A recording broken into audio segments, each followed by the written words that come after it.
আমরা এতদিন একটি সামাজিক সংগঠনে ছিলাম, এখন রাজনৈতিক দায়িত্ব শুরু হলো। সিতাই কেন্দ্রের বিজেপি প্রার্থী হওয়ার পর মন্তব্য করলেন আশুতোষ বর্মা। কোচবিহার থেকে সুমন মণ্ডলের রিপোর্ট, বিগ নিউজ বাংলা। দেখো, এটা তো একটা বড় দায়িত্ব। আমরা এতদিন একটা সামাজিক সংগঠনের আবদ্ধতা আছি না, রাজনৈতিক জীবন শুরু হয়ে গেল আমার। এই রাজনৈতিক জীবন অনেক লড়াই আছে, সংগ্রাম আছে। এই টাকার মানুষের আশা আকাঙ্ক্ষা, যে অবহেলা এতদিন হয়েছে, যে লাঞ্ছনা এতদিন হয়েছে, তার অবসান ঘটার এটাও একটা যে একটা দায়িত্ব। এটা যে ভগবান এই টাকার জননী জন্মভূমি যে দায়িত্ব দিছে, এটা পায়া তো খুব ভালো হয়, আনন্দ হয় যে যোগ্য মনে করছে এই মাটিমা করার জন্য, ভালো লাগে। দীর্ঘ অপেক্ষার পর একটু দেরিতে প্রার্থী ঘোষণা হলো, কি কারণ মনে করছেন? না, এটা কোনো ব্যাপার না, এটা দেরি ফেরি কিছুই নয়। এগুলা কতগুলো প্রোগ্রাম থাকে, এত বড় একটা পার্টি খালি পশ্চিমবাংলার নয়, আরও মেলা জায়গার ভোট আছে, সব জায়গার সামাল দেওয়া লাগে। হ্যাঁ, ওই জন্য একটু দেরি হয়েছে, এটা কোনো ব্যাপার না। আজকের এই রেডি, দেখো, মানুষ ভোট দেওয়ার জন্য রেডি। মানুষ তো ভোট দিয়েই ফেলেছে কওয়া খায়। হ্যাঁ, নির্বাচন আধিকারিকের ঘর যে যদি সুষ্ঠুভাবে মানুষকে ভোট দিবার দেয়, সুযোগ করে দেয়, তাহলে মানুষ এইবার এই তৃণমূল সরকারও উকুড়ি ফেলে দিয়ে দেবে। দাদা, বললাম আপনার বিরোধী যে প্রার্থী রয়েছে তৃণমূল কংগ্রেসের সঙ্গীতা রায় বসুন, তার বিরুদ্ধে এই লড়াইটা আপনার কি মনে করছেন? লড়াই কি আর কিছু মনে করি না, তো লড়াই করি। হ্যাঁ, যে যায় লড়াই করবে, তাই কায় ছোট না বড়, তাই কেমন, তাই ওটা দেখে না, আমরা দেখি না। আমার উয়ার ক্ষমতা উয়ারটে, জনগণ আমার সাথে আছে। সর্বসাধারণ মানুষ, লাঞ্ছিত বঞ্চিত মানুষ, যা গুমড়ের দিন ধরে শাসাইছে, ডাঙাইছে, ভোট দিবার দেয় নেই, সমস্ত কিছু কাড়ি নিছে, সেই মানুষ তো আজকে দুই হাত তুলে আশীর্বাদ করে দিচ্ছে। উমার কোনো জায়গা নাই, উমার এর থেকে টুপলা টুপলি তুলিয়ে ভাগা খাই। আচ্ছা, আপনি বললেন যে আপনি একটি সামাজিক সংগঠনের সঙ্গে যুক্ত ছিলেন এবং বিজেপির মতো এত বড় দল, অর্থাৎ পশ্চিমবঙ্গের প্রধান বিরোধী দল, সেই দলের কর্মী সমর্থকদের সঙ্গে কতটা মানিয়ে নিয়ে চলতে পারবে? দেখো, কতগুলো যেমন চুম্বুকটা লোহার টানে না, চুম্বুকে আকর্ষণ হয় না, সেই রকম আমার গ্রেটার কুচবিহার পিপলস অ্যাসোসিয়েশন একটা সামাজিক সংগঠন।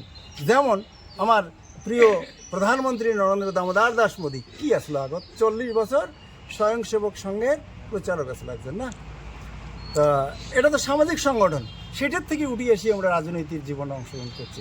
তা আমরা একটা সামাজিক সংগঠন, the Greater Coochbehar People's Association, ওটা থেকে আমার এই টাকার রাজবংশী মানুষের ভাষা, কৃষ্টি, সংস্কৃতি আন্দোলন করছি। আর নরেন্দ্র মোদী আমাদের উমরা যেটা করে, সেটা হল কি, সেটাও তো ভারতীয় সংস্কৃতি, কৃষ্টি সংস্কৃতি রক্ষার আন্দোলন, ভারতবাসীর মঙ্গলের আন্দোলন। একে না, অটোমেটিক আমার কোনো কষ্ট হয় না। আজকে বিজেপি নেতৃত্বদের দেখা যাচ্ছে না আপনার সাথে, তাদের সাথে কি যোগাযোগ হয়েছে? বাড়ি যাচ্ছে, সকালে বাড়ি যাচ্ছে, দেখা করছে, উমার মিটিং আছে আজকে একটা, উমরা চলে গেছে, এমনও তো আছে। আপনি তো দলের প্রার্থী, তাহলে আপনি কি সেই মিটিংয়ে যাবেন না? না, এইবার হচ্ছে কি, এবার আমারও আমার কর্মী সমর্থক আছে, যার যেহেতু এলাও মিল হয় না, তাকে একটা বার্তা দেওয়ার ব্যাপার আছে, তাকে বার্তা দেবো আমরা। এবং এর পরবর্তী মিটিং সবগুলোতে থাকা লাগবে আমার। দাদা, বললাম সিতাই বিধানসভায় তো প্রায় 25% উপরে মুসলিম ভোট রয়েছে, তাদের সঙ্গে আপনি কীভাবে মেলামেশা করে চলবেন বা তাদের ভোট ব্যাংকটা কীভাবে দখল করার চেষ্টা করবেন? আমার রায় সাহেব ঠাকুর পঞ্চানন বর্মা কইছে যে হিন্দু মুসলমান বিচার নাই রে মানুষ জন্য ভিন, উলসিধায় আর্তের উদ্ধার এই ক্ষত্রিয়েছে। তো এই যে মুসলমান ভাইয়ের ঘরটা আজকে লাঞ্ছিত বঞ্চিত, উমা তো লাঞ্ছনা গুঞ্ছনা করছে। উমাকে একটা কথা না, প্রচলিত কথা আছে বলে, উমাকে তেজপাতের মতন ব্যবহার করে নিচ্ছে, উমাকে বিভিন্ন ব্যবহার করে নিচ্ছে।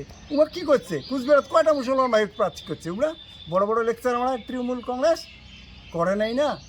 আমার এই টাকার মুসলমান ভাই যায় এই মাটি ভালোবাসছে, এই মাটিক যায় মাও বলি মনে করে, তাই আমারগুলো শাসক।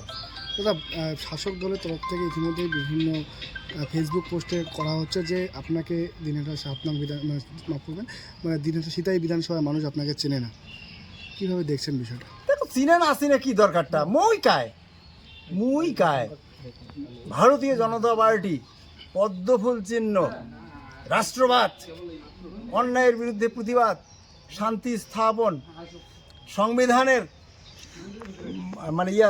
প্রতিষ্ঠিত করা, এইটা তো চিনলে আর কি। প্রার্থী হওয়ার পর আজকে কি কর্মসূচি রয়েছে? আজকে দেখো, আজকে প্রার্থী ঘোষণা হয়েছে, হওয়ার পরে আজকে আমরা পূজা অর্চনা করবো, মায়ের পুজো করবো। ইয়ার পরে আমরা রাঙ্গামাটির চণ্ডীর পাঠক পূজা দেবো, তারপরে নটবার ধামত পূজা দেবো, তারপরে মাসান পাঠক পূজা দিয়া আমার একটা কর্মী মিটিং আছে, সেই কর্মী মিটিং করিয়া আমরা বার্তা দিয়ে দেবো আজকে এই ভোটে।